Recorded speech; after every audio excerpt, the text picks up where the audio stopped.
Hello friends, welcome back to the channel. It's been a while since I've posted, so I thought it would be fun to go over all of the books that I've read over the past few months, that being the books that I read in July, August, and September. It is currently October 26th.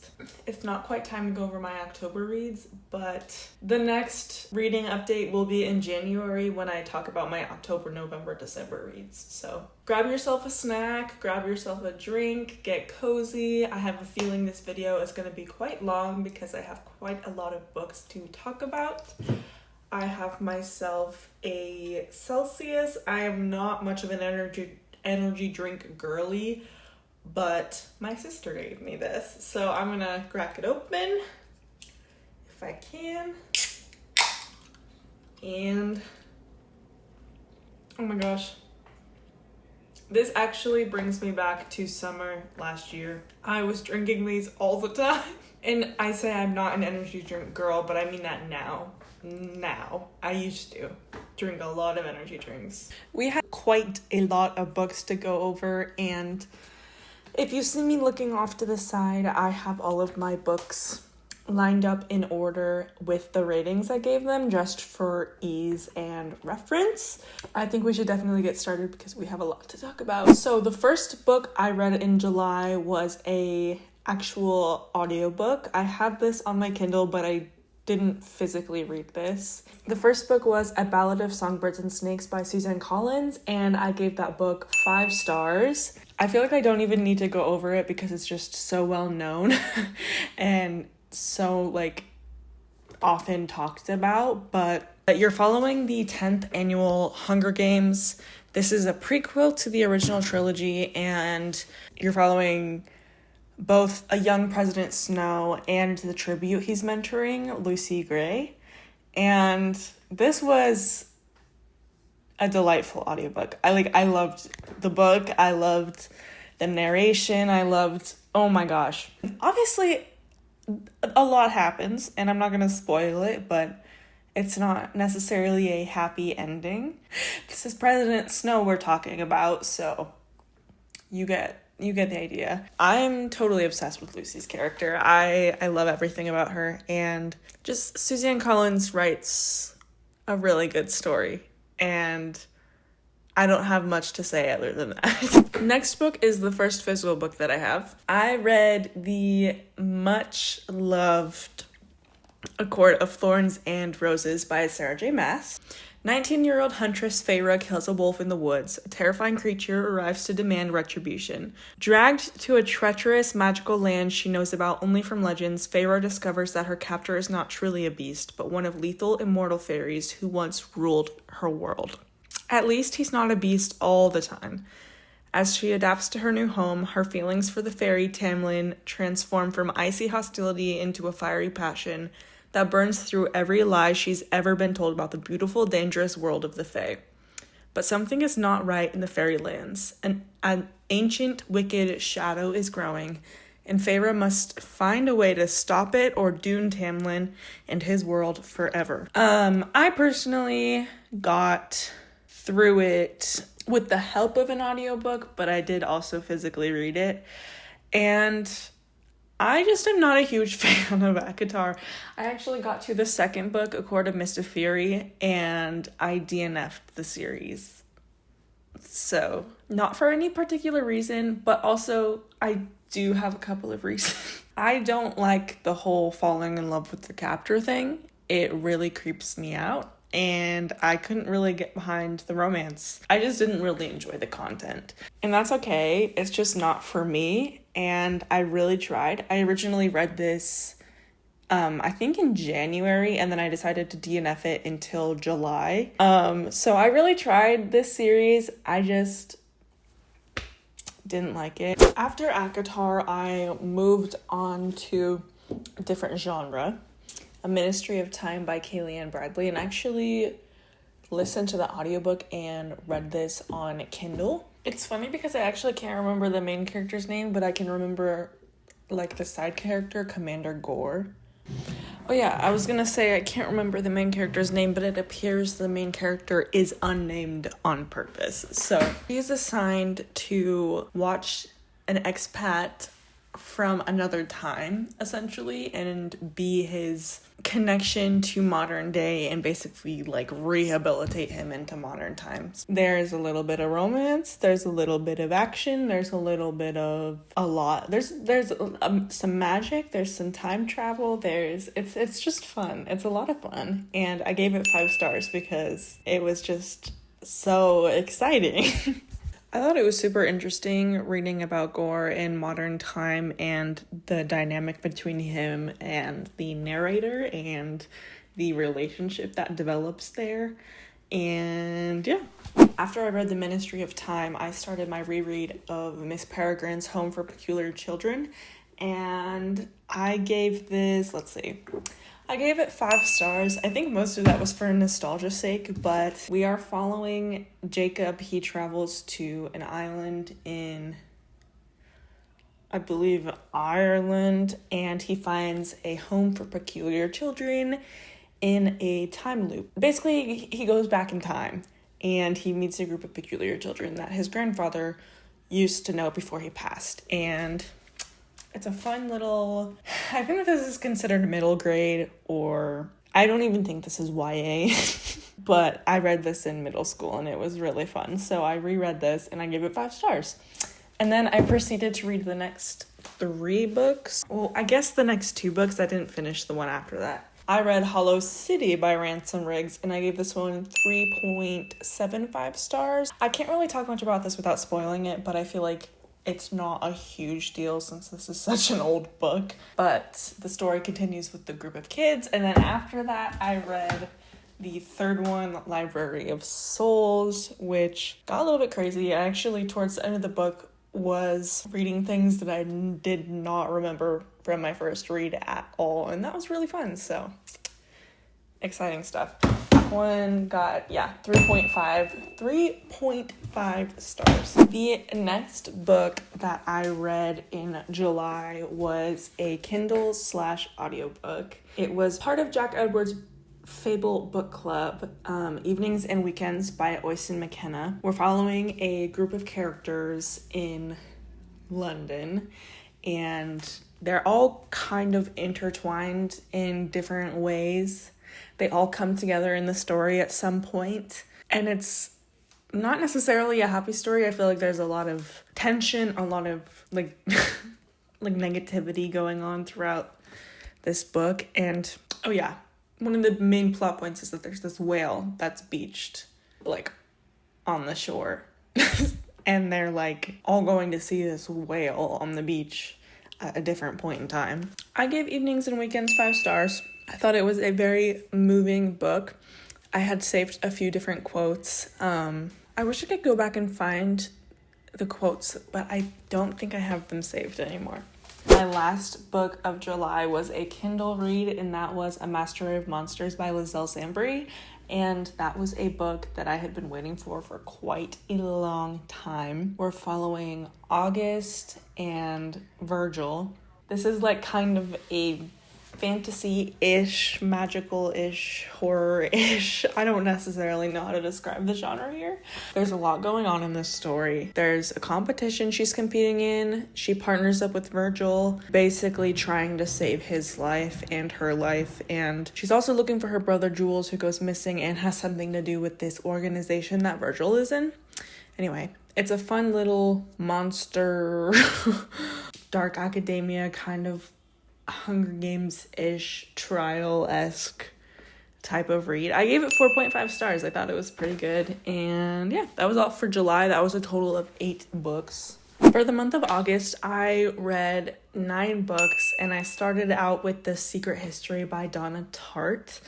And I listened to this one via audiobook. I was not able to find the physical or ebook copy anywhere, so I borrowed the audiobook from my library, and I gave it 5 stars. It was a lot. I feel like it's very well known. People know kind of the plot. It's like the dark academia book. It's got some secret society vibes to it, and there's some yeah, dark stuff going on, but it is a really good book, and I had to give it 5 stars.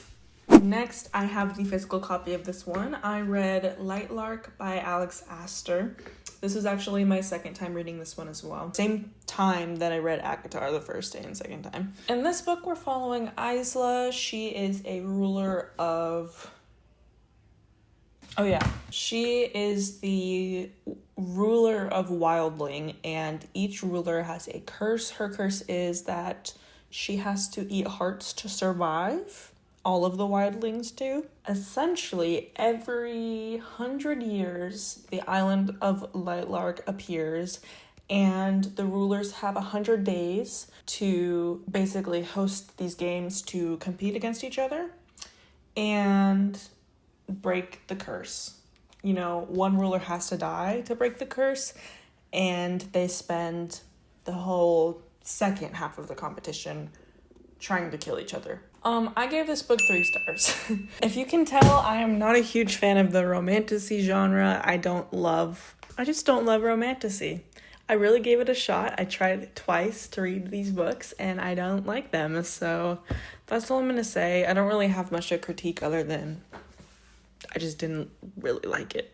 After Lightlark, I listened to the audiobook of Mockingjay by Suzanne Collins just because I wanted a refresher. I don't remember when the last time I read it was, and it was a good thing I did because pretty soon after that, I read Sunrise on the Reaping. But for Mockingjay, I gave it 5 stars, of course. Every book in the series, I think I gave 5 stars. So after that, I read A Mastery of Monsters again, and same rating, 4.5 stars. I just wanted to get a better understanding of the story because I feel like the first time I read it so quickly, but I did count that as another book just because it's a whole nother book. It's a whole book that I read again, so whatever. After that is when I read Sunrise on the Reaping by Suzanne Collins. That was another audiobook that I listened to, but I finished it with the Kindle copy as well, and that got 5 stars. So for those of you who don't know,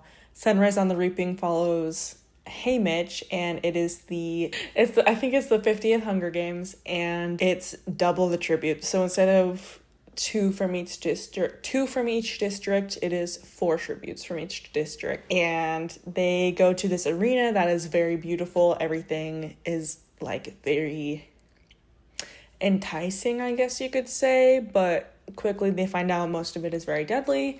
It is very brutal, very tragic, very sad. We get a lot of familiar characters, a lot of familiar names, references to people that are in the other books, and that was fun. This month was such a good month for books. I feel like after Sunrise on the Reaping, I finally read my May book of the month pick, which was The Bombshell by Darrow Farr. And this book is crazy. We're following Séverine Guimard. She is a French girl from Paris living in Corsica, and it's set in like 1993. She's basically kidnapped by a trio of guys, like a militant group, a terrorist group against France, essentially. She's kidnapped. She's trying to basically charm them, make them fall in love with her, or like convince them to trust her, and she ends up joining their group in fighting for their cause. Yeah, she basically just becomes the face of this movement, and she's just making these bold statements, doing these things that are quite extravagant. So it is a very exciting book. I really, really enjoyed it. I still think about it actually quite often, but I went ahead and I gave it 4.5 stars. I think I'm actually going to update that to 4.75. I feel like I give too many books 5 stars, so I'm going to leave it there for now, but I do recommend that book. It is a very good summer read. After that, I read Remarkably Bright Creatures by Shelby Van Pelt. This, I actually have the sprayed edges copy of it, which I don't know if I love. It's a little interesting, the yellow. This is quite the heartwarming book.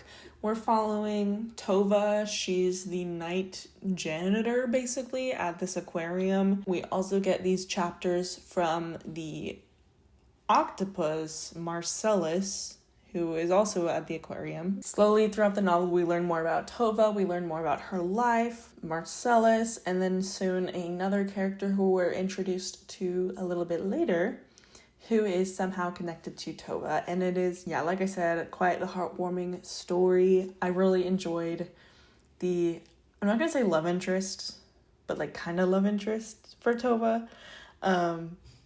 He was quite funny. He was a fun side character.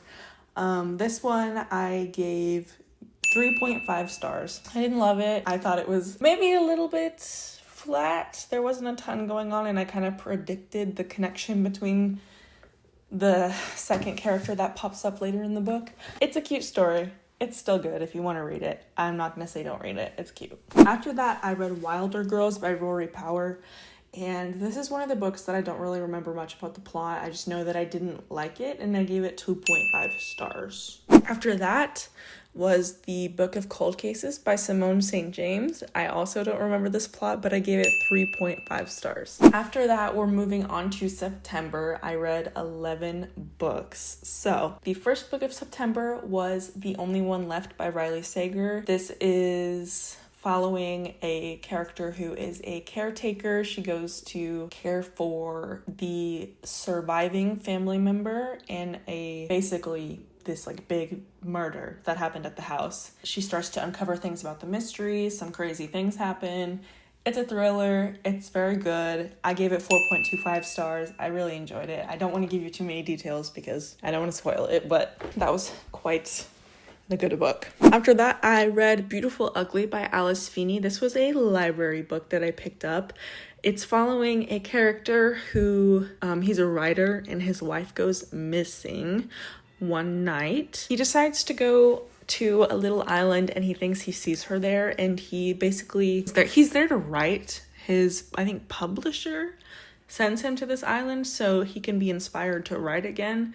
And he thinks he runs into his wife or like sees her going into a shop or something, and spends the whole book trying to find her or figure out what happened to her. And it's got some crazy twists that I did not actually see coming at all. And I thought it was really, really good. And I gave it 5 stars. So really, really good book. After that, I read The Maid by Nita Prose. This is about a maid who basically stumbles upon a murder in one of the in one of the hotel rooms that she works at, and she is blamed for the murder. And the whole book is trying to prove her innocence. Gave it a solid 3 stars. Didn't love it, didn't hate it. After that, I read The Paris Apartment by Lucy Foley. I did not like this book. I gave it 2 stars. This girl goes to her brother's apartment to try to find him. I don't remember a ton of the details. I know some very interesting things happen, and there were some twists. I didn't love it. Don't really remember it. After that, I read Home is Where the Bodies Are by Geneva Rose. This is another interesting one that I don't remember, and I give it 3.75 stars. A lot of the thrillers that I read in the same month, or like very quickly one after another, kind of all blurred together. So a lot of these books have the same rating, not significant books in my brain, I guess. After that, I read Tress of the Emerald Sea, and I gave that one 4.25 stars. This was a very cute, cozy fantasy book by Brandon Sanderson. And you're following Tress. She is going onto an ocean of spores to try to find her love, who gets sent away, and she needs to go find him. And it's an adventure story. It is sweet. You know, it's not my favorite, but it was good. It got 4.25 stars, so obviously it was quite enjoyable. But after that, I wanted something even cozier, so I went ahead and I read Legends and Lattes by Travis Baldree, and I gave that book 5 stars. I don't know why I liked this book so much. I wasn't expecting to like it. I actually thought I was gonna not even finish it, just based on the cover.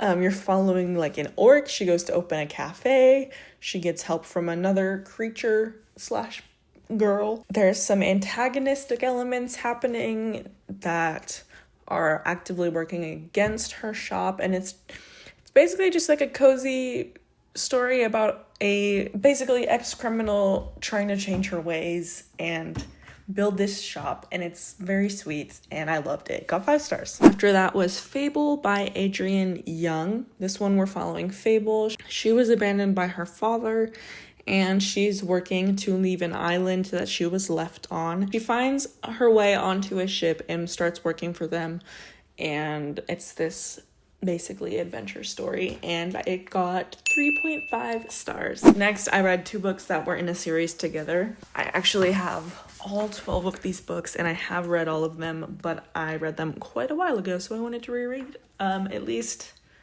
the first couple. So we have Marked and then Betrayed by Kristen and PC Cast. Basically, you're following Zoe. She becomes a vampire fledgling and has to go to the House of Night to study and basically begin her transformation, and she finds a group of friends, and yeah, there's not a lot to talk about because you need to read it for yourself. It's a long series, and I don't think I'm gonna continue reading past the second book again, but I gave the first one 3.5 and the second one 3 stars. It is very, very YA, or even younger than that. It was written not recently, and you can tell. When I was younger, I absolutely loved it. I can see why I loved it. Now it's not necessarily my type of vibe, but it was fun to reread it and see what I liked about it. But yeah, those were all of the 28 books I read the last 3 months.